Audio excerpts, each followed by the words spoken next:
Et yo, on se retrouve encore pour une petite game avec une liste qui est un peu mise à jour. J'ai fait des tests avec un espèce de Lindy Frost où je jouais beaucoup de Pamola, beaucoup de givre, des petites larves là, je sais plus comment elles s'appellent, et moins de blizzard, etc. J'ai pas été trop convaincu parce que je trouvais ça un peu mou. En tout cas avec les uniques que j'ai, ça marche pas très bien. Donc je tente une nouvelle liste avec quelques ajustements. Donc j'ai mis deux Pamola. Pour l'instant, je trouve ça bien. C'est la meilleure commune que je peux trouver à rentrer parce que c'est une de cost et qu'elle a des bonnes stats pour faire des pics. Mais c'est pas la commune parfaite encore. Donc remplacer les babas par des supervises de Zordis, je suis encore en train de tester ça. Euh, pour l'instant, ça se joue. J'ai remis des alchimistes, même si j'arrive pas à les jouer, mais des fois ils tombent bien. Deux givres, j'ai remis un zoo parce que j'en avais que deux. J'ai remis un blizzard, j'en avais que un. Et voilà. Donc on est parti pour le replay d'une game que je viens de faire contre un Afanas.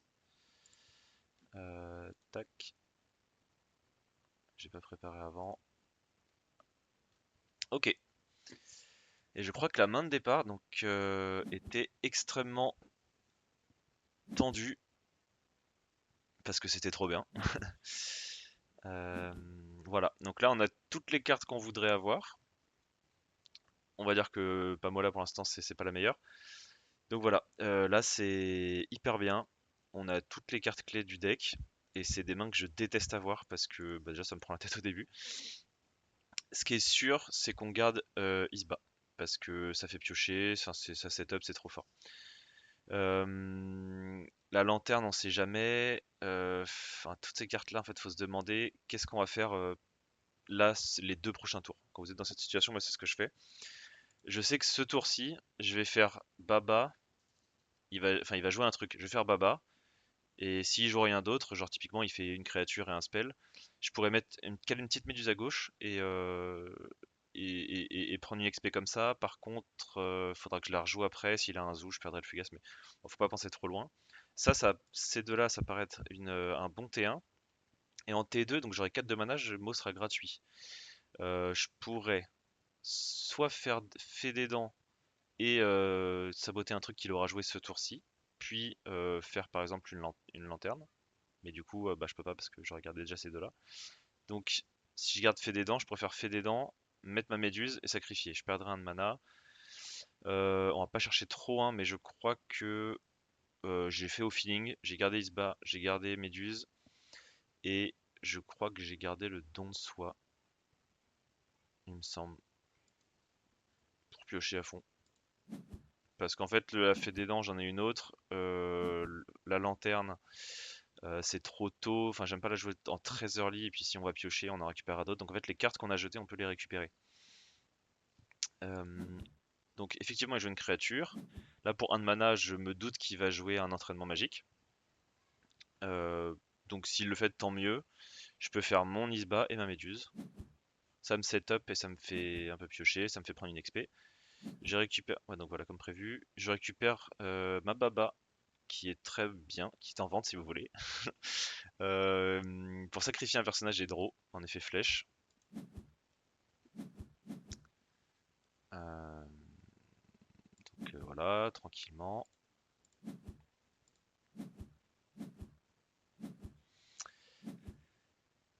C'est pas tout le temps qu'on voit les champignons éternueurs chez Arphanas, donc pourquoi pas. En vrai, moi je trouve ça plutôt fort parce que ça fait prendre des boosts. C'est juste que le slot de rare du coup remplace potentiellement un truc bien, genre le mage danseur. Euh, Sachant que le mage danseur va bientôt se faire nerf, je crois. Enfin, il est sur watchlist, donc autant commencer à s'entraîner sans. Et donc là, on a pioché notre deuxième unique pioche. Donc là, on a la main de la pioche ultime. Genre, toutes les cartes qui me font piocher sont sur le terrain là. C'est absolument tout. Donc évidemment, on va se débarrasser d'un don de soi parce que on a déjà plein de cartes qui sont très bien. Je crois que littéralement toutes les cartes qui font piocher sont là.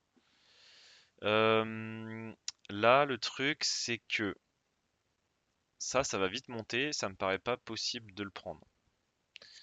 Euh, On pourrait faire Méduse ici, et si jamais sortir Mo et mettre Baba quelque part. Sachant que je pense qu'on va jouer une des deux, parce que le don de soi là pour l'instant ça me paraît pas trop faisable. Comme j'ai cette Méduse que j'ai très envie de jouer, ma curve est pas très bien, parce que j'aurais envie de jouer peut-être, je sais pas, je pourrais faire Baba, enfin je pourrais faire soigneuse à gauche, sortir Mo, faire don de soi sur Mo. Comme ça j'aurais quand même l'XP, mais ça paraît assez faible comme body.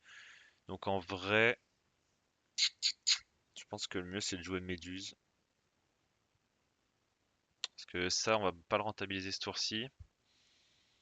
Euh, Ouais. J'ai pas trop envie de me faire des dents à cette méduse, donc on sait qu'Afanas en a beaucoup, enfin, comme nous quoi. Donc c'est ça, je pense, le premier truc à se dire, c'est de pas vouloir se faire saboter la méduse. Et il fait un portail de bannissement sur mon Isba, je pense. Ouais. Donc en vrai, pourquoi pas? C'est un peu chiant, mais il perd son tour. Juste ça, je peux pas aller le chercher, donc c'est un peu dommage. Il fait du 1 pour 1, tout en me setup.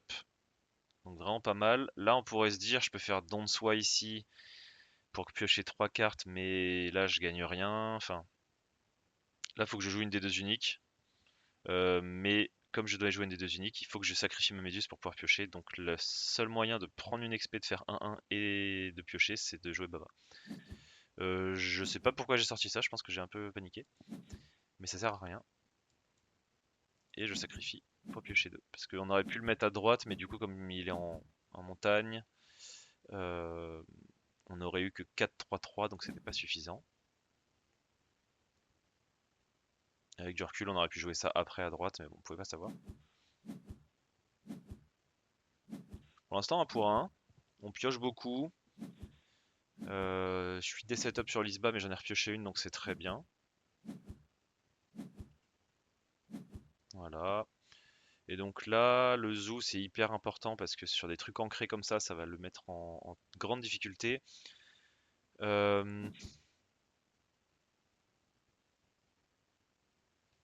je sais pas si c'est pas le don de soi qui saute, parce qu'en vrai, ça pioche, ça pioche, ça pioche.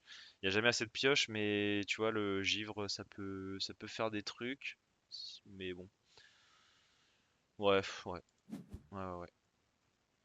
Franchement, les deux se valaient là. Garder un autre don de soi pour piocher vraiment tout son deck, c'est très bien, hein, mais j'ai peur que le 1 pour 1 me fasse défaut à terme, donc je préfère essayer d'être un peu agressif pour piocher 2. Enfin, pour avancer de 2 à un moment. Donc effectivement, il joue son champignon. J'ai un peu peur d'une main tendue. Comme il m'a pas saboté, je suis pas obligé de jouer tout de suite. Sachant que main tendue, je sais pas si c'est effectif ou pas la suspension. Je me suis pas posé la question pendant la game. Voilà, il joue un mage danseur commun. Tant mieux pour nous, il va pas beaucoup piocher. Le truc, c'est que là, il a forcément un truc à 1, je pense, donc il va monter à 3.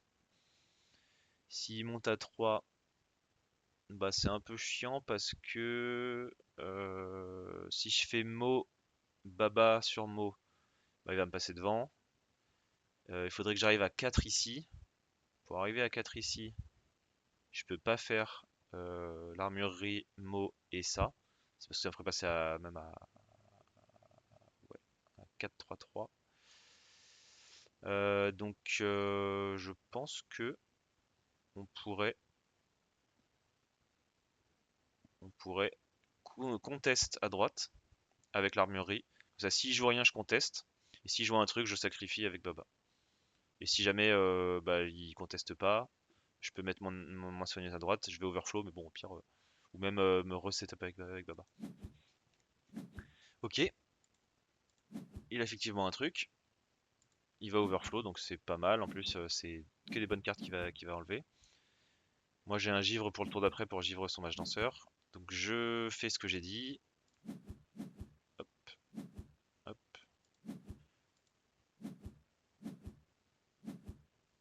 Après, là, je sais pas, le Afanas, son deck a pas l'air très fort. Peut-être que sans main tendue, du coup, ça a vraiment nerf le deck, mais je sais pas si c'est effectif. Donc, à voir. Ouais, non, le patch, je trouve qu'il est pas mal. Enfin, en gros, il y a du mieux, mais rendez-moi ces putains de méduses, quoi. Je rêve de chercher. des méduses uniques, mais bon après c'est vrai qu'elles sont très chères, donc à voir. On a une fée des dents, donc là le givre est peut-être plus nécessaire. En plus on a le zoo, donc on a pas mal de contrôle. Je pense qu'on va s'enlever le givre. Première chose à faire, c'est de fée des dents son mage danseur. Voilà. C'est pioche dans le vide, donc là c'est synonyme de grande peine pour monsieur en face. Parce que piocher pour deux et en plus dans le vide, ça fait mal. Donc on est loin du start saut de conjuration avec plein de cartes et tout. Donc, je pense que son deck est pas très fort. Euh, on pourrait se reset-up Lisba, ce qui paraît pas déconnant. Parce que ça va nous ouvrir des choix. On a une fée des dents. Si jamais on pourra en plus manipuler mots pour gagner des points. Il refait un entraînement magique. Donc là, il a bien pioché. Et je me dis, là, s'il a vraiment rien, il va le refaire et il va commencer à quand même piocher. Est-ce que c'est pas mieux de jouer fait des dents à droite et, euh, et avoir 1-1? Je vais overflow et tout, mais au pire, je pourrais sacrifier pour monter en stat et tout. Ça lui fait jouer quelque chose de sa main. Et en vrai, là, je viens de me dire que c'est peut-être une erreur parce que il aurait peut-être fallu la jouer à gauche. Comme dans tous les cas, je vais overflow. Euh, à gauche, s'il mettait un truc qui a plus de stats, j'avais 2-2-2 et je faisais 1-0. Mais en même temps, s'il l'aurait mis à droite, bah du coup, j'aurais sacrifié une des deux et j'aurais eu deux. Donc je pense que c'était mieux, c'est un petit misplay ici. Parce qu'effectivement, il joue son champignon. Moi, j'ai pas grand chose à faire parce que je sais pas si j'ai envie de sacrifier vraiment. Si, quand même, au cas où, on pourrait sacrifier la fée des dents pour monter à 2, mais pour un il aura rien qui dépasse. Donc flemme. Et tac, il joue ça. Donc là, c'est là où bah, ce que j'avais call juste avant était mieux. Parce qu'on l'aurait fait 1-0 et pas 1-1. Petit misplay. Petit misplay qui peut être très dangereux. Comme dans tous les cas en overflow, autant en sacrifier une, tu vois. On récupère encore une isba. Et là, la superviseuse, en fait, elle est bien que à droite, sachant que son truc est positionné à gauche. J'aurais plus envie de mettre des stats à gauche. Si je commence à mettre des stats à droite et que je sacrifie à droite, bah, je vais encore faire 1 pour 1. Et là, j'ai envie de mettre 2-0, sachant que j'ai beaucoup de matériel à sacrifier. Je suis pas sûr d'avoir besoin de la superviseuse. Euh, et je me dis, la deuxième isba, en fait, j'ai tellement de choses à sacrifier que deux isbas, c'est pas trop. En plus, ça me fait piocher. Donc, je me dis, la superviseuse, peut-être pas le bon plan, même si là à gauche, elle conteste rien qu'à son body toute seule 2. Elle conteste juste le champignon qui aurait reçu un boost. Mais ouais, des fois, je fais des plays au feeling et c'est pas très logique, mais bon, souvent ça marche. donc, donc, il réancre son truc, qui est une très bonne nouvelle pour moi parce que je vais pouvoir le zoo. Et il me givre. Ok, pourquoi pas. Tac, tac, tac. Je préfère garder le zoo pour un effet de surprise à la fin. Donc là, je me dis, on va peut-être piocher. Je le mets à gauche, comme ça, j'anticipe le zoo pour avoir une de stats. Donc je pioche pour m'ouvrir des options. Je reçois mon Amarok, qui peut saboter s'il est le seul personnage. Après, aller saboter un gif, je suis pas sûr. Surtout qu'il joue son unique, qui peut discard une carte de la réserve et qui détruit un permanent. Donc j'ai bien fait de garder la troisième isba, décidément. Et là, c'est un peu la situation mais, tu vois, je vais difficilement pouvoir contester à droite, à moins que je remette l'isba. Il me resterait 3. Il faut que je sorte Mo, il me reste 2. Enfin, en gros, je pourrais contester à droite, et je pense que dans tous les cas, je prendrais 1-1. Euh, le zoo est nécessaire sur le champignon éternueur, pour pas qu'il reste ancré. Donc déjà, je pars avec 3 de mana. Lui, il lui reste 3, donc il peut encore jouer quelque chose. 3 de mana. J'ai pas envie de faire zoo tout de suite pour pas qu'il puisse le rejouer tout de suite. J'ai pas envie de jouer à Maroc, même s'il contesterait ici, mais je prendrais 1-1, donc en fait, j'ai rien à saboter, ça vaut pas le coup, je préfère attendre. Peut-être que le mieux, c'est de mettre l'armurerie à droite, parce que j'ai une stat en montagne que lui a pas. Donc même si je conteste pas, il y a un monde où je peux faire 2-1. Et je veux pas voir trop loin, donc j'attends de voir ce qu'il joue. Je joue mon armurerie. Comme ça, on voit ce qu'il fait. Et là encore une soigneuse qui vient me conteste. Donc là, à partir de maintenant, je peux faire 2-1, je crois. Parce que là, il faut que je joue un truc avant de faire le zoo. Et en fait, si je mets la fée des dents à droite, je passe à 2 en montagne. Et ensuite, je joue. Donc c'est bon. Comme ça, on a le 2-1. Ça, c'est pas des tours faciles parce qu'il y a plein d'options, il y a plein de trucs à prendre en compte. Faut tempo d'un côté, enfin c'est. Mais c'est des tours importants parce que là, le 2-1, je pense qu'il me met très très bien. Je pense que c'était le mieux que je pouvais faire ce tour-ci avec ce que j'avais. Même là, avec du recul après avoir joué la game. Et là, il est en grande difficulté parce que il va overflow. Je suis à 1 de gagner. J'ai un bon tour parce que tour 8, c'est le spike avec Lindy surtout quand vous récupérez mot gratuit à 8 de mana. Enfin, c'est assez indécent. Je peux encore piocher, je peux saboter. Je peux saboter en le mettant à gauche et lui nourrir des trucs pour monter à droite. Donc c'est vraiment un bon tour qui s'annonce. J'enlève le boom parce que là, les stats peuvent être bien. Typiquement pour contrer un de ces trucs. Sachant que je pense que je vais saboter son scald. On pourrait se dire oui mais tu vas pas mettre de permanent et en plus s'il le joue ça lui ferait. Enfin, c'est un body à 3-0-3. Là je suis pas en montagne sur aucun des deux. Et en fait, il lui coûte 1 de plus et il a 2 stats de plus qu'ici. Euh, Ce qui fait que s'il joue le champignon, il lui faudrait 2 sorts pour le faire monter et atteindre les stats de scald. Donc en fait, ça lui coûterait beaucoup plus cher de jouer le champignon et de le booster que de jouer juste ça. Donc je préfère saboter ce truc-là, qui est plus de stats pour. En plus, c'est le dernier tour, donc je veux vraiment le réduire au maximum. Voilà. Il joue son espionnage. Je m'en fiche un peu parce que enfin, elle avait fait son travail. Et là, bah, je pense que c'est GG parce que je vois pas comment il passe ça. Il peut pas trop le contrôle. S'il fait un portail de bannissement, bah, il a plus rien.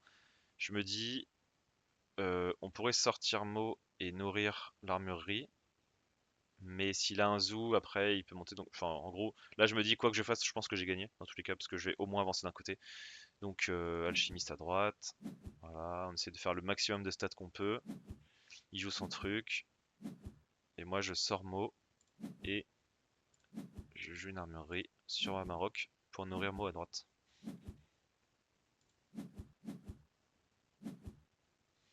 Et du coup, bah, il peut rien faire. C'est GG, voilà. Dites-moi ce que vous en avez pensé, puis j'en fais d'autres, hein. Bisous bisous.